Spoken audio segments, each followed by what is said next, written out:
Hi everyone, Alan Kepper is my name from Laminar. I've been in the industry for 40 plus years and I'm going to answer some questions from Reddit.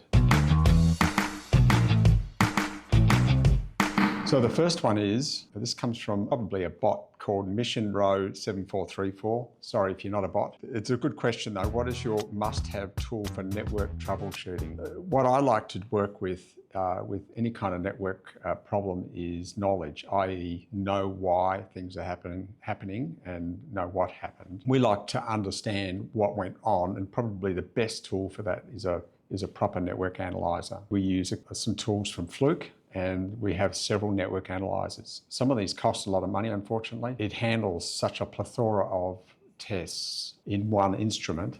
And the instrument is also, in a way, it's validated. It's not impacted by updates and other things. With that network test device, there's wireless and wired networking. There's fiber optics as well, I guess. But once we connect, the tools on that equipment are quite considerable, and we can first of all map out what the network is doing.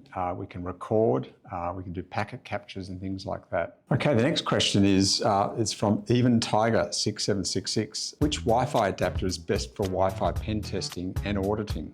I see this from two sides. One is the pen testing, and there's so many tools out there. We use the Pineapple thing, and it gets us to evaluate Wi-Fi security. It doesn't do a lot of the analysis that we might need for wireless performance. So that's where we use our network analyzers. I've talked about the Flukes and the NetAllies before. We can also use the tools that are built into to the Kali Linux suite, and it's probably those three tools are used in combination, but for the old pen testing compliance stuff, we can use the Pineapple Wi-Fi adapters.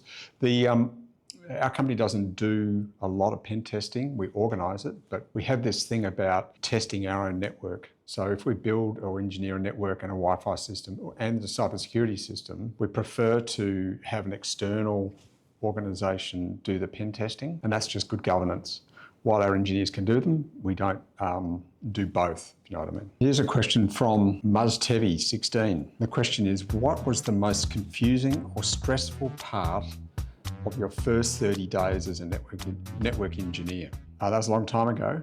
I can remember 5 or 6 instances in my time as a network engineer that caused a lot of stress. One of them was with a very large retailer network, and it was a wide area network and a local area network issue. Well, they had to move their corporate offices into a new building, so we had to set up this whole infrastructure in this building very quickly.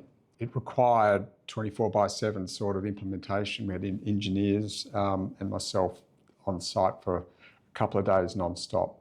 But we got them in there, and it was the finance team of this very large organisation. It was back in the days when we used to have these printers connected to terminal servers that were then over a network connected to microcomputers. So the challenge was that from time to time, they used these printers to print checks to pay people. From time to time, the print job for the checks would fail. And these people used to print a lot of checks, and for big numbers too. So they would pay their suppliers early and get like a 5% discount, for example. But when you're paying hundreds of millions of dollars, that discount is worth a lot of money.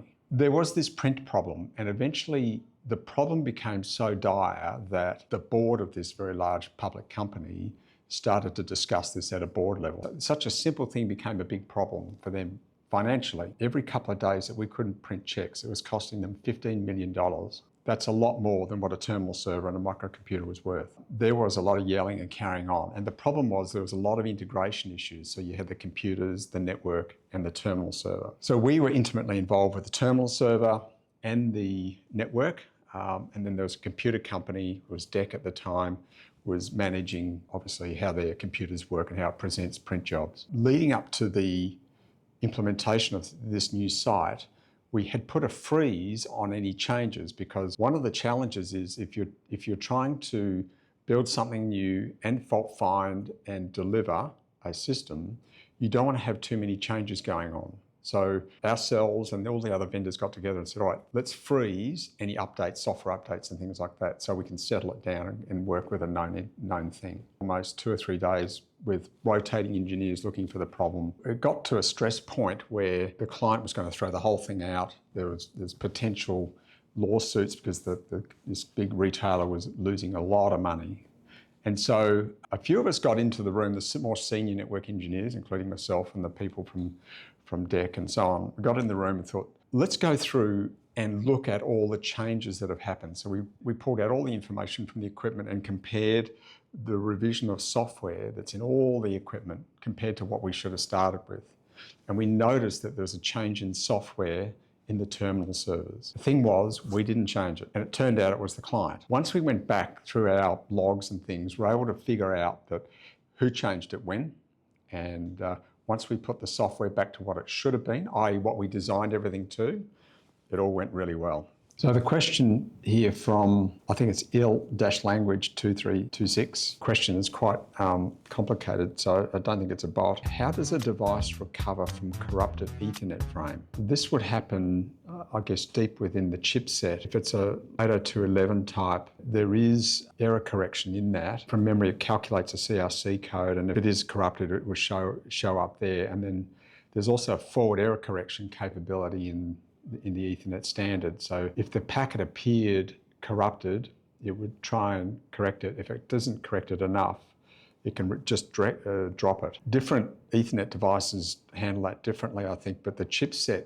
I guess, would manage that at a silicon level. It's something that we don't get to see very often, other than through our network analyzer. So our network analyzer would see corrupted Ethernet packets, and that would give us an indication of other things. So for example, if it's connected with if there's a Wi-Fi network connected, we quite often will see corrupted Ethernet packets because of noise or collisions and other things. So we measure the corruption or the number of corrupted Ethernet frames, and it's a source of, for us, it's a signal that there's noise or there's some other network issues going on. Next one is, this is from Marcus 24532. How do you keep multi-site monitoring manageable as things grow? The answer is some really good tools. So we use a SIEM. At the back end of it is a SIEM technology. There's an open database and a whole bunch of other things sitting behind that allows us to store that data and then also look through that data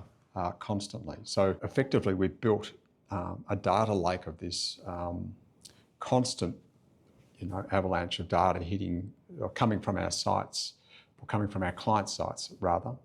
And then we built these tools to analyze that data in real time, looking at real time, but also back 6 months, 12 months, depending on how much data we've kept. There are things like loggers. You can just use simple loggers. There are some simple network analyzers. But again, when you're trying to solve problems, having a record of what happened is really important. So for those of you who have chased down networking problems in the past, when you look through the logs, the truth will be in there somewhere. However, how do you search through the logs for so much equipment and then cross-correlate? So the trick is, how do you cross-correlate all those data points?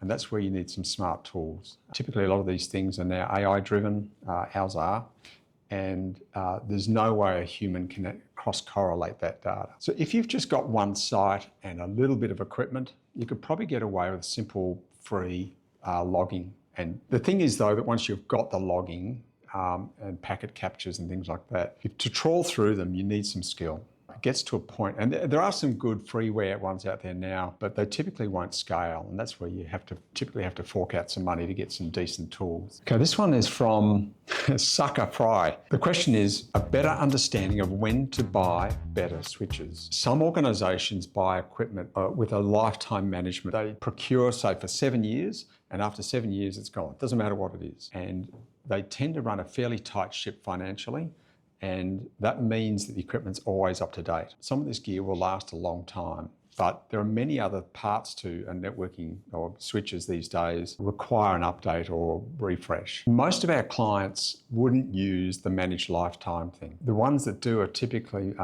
maybe a government or a department. People are using infrastructure in a data center and things like that. But for other people, they typically change out switches when there is a change in demand. For example, as the load increases, they need higher and higher connection speed. So, we started out with 10 megabits, then 100 megabits and gigabits, and now tens and hundreds, etc. There are some switches that are also being swapped out because of cybersecurity risk. So switches that were manufactured 10 years ago won't have firmware updates anymore. Again, it depends on a vendor. If you choose the mainstream vendor, and I'm talking about the Arubas, the Ciscos, the Fortinets, and so on, they typically have a very well managed lifetime or product lifetime environment. That is, they'll say that they'll support the product for 2 years, for example, after the end of sale, and then after that they'll provide updates for the next 5 years, something like that. So when people who are serious about buying large infrastructure, especially switches, they'll look into that, and that's part of their procurement evaluation process. If you're just running a small business and you've got a switch in the back cupboard, it's really not relevant. Or even if you're a school, your networking requirements are fairly simple these days, so you don't need to worry about it as much. Then again, if you're running a data center based infrastructure and you've got a complicated back-end network, both virtual and physical, it becomes something you need to manage more carefully. So I find the prompter to start looking for a new switch is typically around load. There are also clients that will procure switches around location. So if they're going to move their building, they will, or their office, they will typically acquire new technology at the time with office fit out. And recently we helped a client fit out a new office, and it's 10 gig to the desktop. Now, there's no way most humans will use 10 gig to a desktop, especially with also people working from home. However, their managed lifespan of the fit out is 25 years. So the fit out includes really good quality cabling to support 10 gig to the desktop, high power, all those sorts of things that are now required of modern switching infrastructure. So again, it depends where you're at. So it's a very broad question. If you're at the big end of town and you're a really serious networking user, lots of data center stuff, again, it's typically procuring product from an organization that has been manufacturing them for a while, offers like 10 plus years sort of support and has a track record. If it's a small office, then there's a lot more options, lower cost options. Sometimes, for those sorts of clients, we might use like the Ubiquity is a brand at that end. It has a lot of capability. At the top end of town, and when I mean by top end, it means those that have a longer lifespan requirement and needs to be managed properly. Top end doesn't mean necessarily faster, smarter, etc. It's got to do with its lifespan management. This question is from Pedro Pascal is my dad. Okay, new office construction. I've been asked for input on how my company should provide Ethernet connectivity in a soon-to-be constructed office. Fitting out a new office, one of the things that comes up is, how long's the lease? So if you're going to sign up for 10 years, that would weigh differently than, say, a 25-year lease. The other issue is who's paying for it. So quite often when people are getting into a new office, the landlord might be paying for some of the fit out. If you're going to be in there for a long time, then the key facet and the key cost is cabling. So if you put in cabling, say Cat 6A or Cat 7 cabling, it's going to survive or work for you for the next 10, 15 years without any problem. Cat 7 certainly. You can run very high speeds.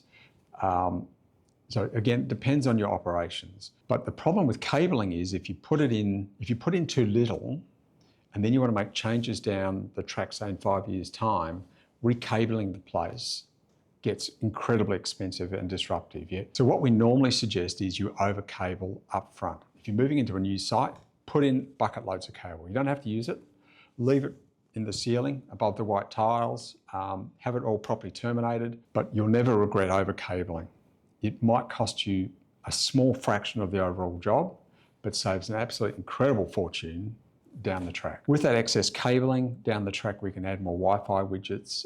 As the Wi-Fi technology changes, for example, we've got Wi-Fi 7, has very small cell sizes, needs more cabling. And it's also much higher speed these days. These speeds are typically 10 gig. Most new wireless access points, especially using the 6 gigahertz stuff, we can connect those access points at 10 gig, 5 gig and so on. All right, the next question is, this comes from Excellent Carpet 938. Other than Cloudflare, what is the best DDoS protection providers? There's a whole host of ways to solve this problem. At the end of the day, someone's going to build a tool that manages that DDoS type of attack. For most of our clients that have infrastructure, both in the data center or on-prem, we use some Fortinet products, and they can be in the cloud or it can be a physical device. If your apps are web services, then you'll need a web firewall, web access firewall, WAF, in conjunction with proper firewalls and things like that. There are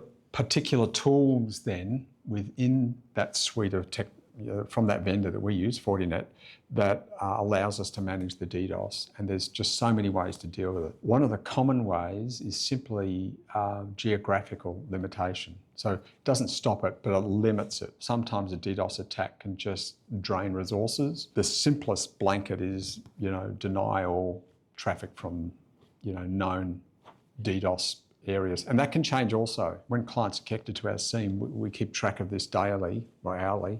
And so if you get into a dynamic environment, we can geographically limit traffic. So if you don't have clients say for example, all your clients are within your own country, you can just geographically limit access, to only your country, and that will reduce the DDoS work effort. You still need the DDoS protection. The question also probably links to the skill in managing it. So you have two choices. You can go with a Cloudflare and the others, and there are a couple of other providers, or if you do it yourself, if you have the skills, then fair enough. You can implement some of those tools I mentioned earlier. But you can also then rely on something in the middle where you have your own infrastructure, but you rely on people like Laminar, our company, and our experts to help you manage that for you. So there's a middle path, if you like, where you can have control, you can put your foot on the problem if you want, and then you use the experts of people like Laminar out there to help you manage that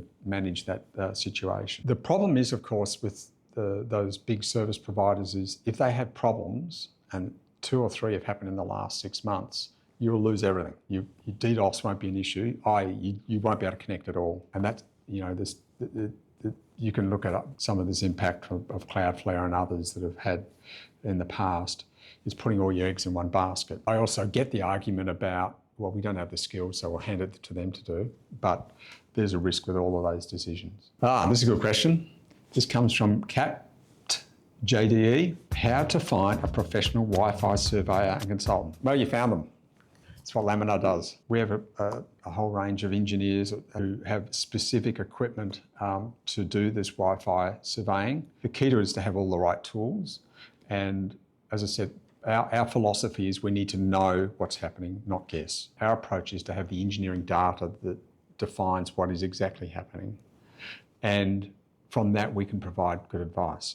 Part of the Laminar guarantee is if you let us design it, we'll guarantee the result. And we typically guarantee things like throughput, speeds, densities, how many people you can have in the room, et cetera, et cetera. When we go design something, we can design that many ways. The most economical thing to do is to design a system using a predictive survey. So that's where we get your floor plans and things like that, understand your business, and then we knock up a design using some of these new predictive surveying tools. Typically what happens then is the client will then go implement it, and then we'll come back in and do what's called a validation survey.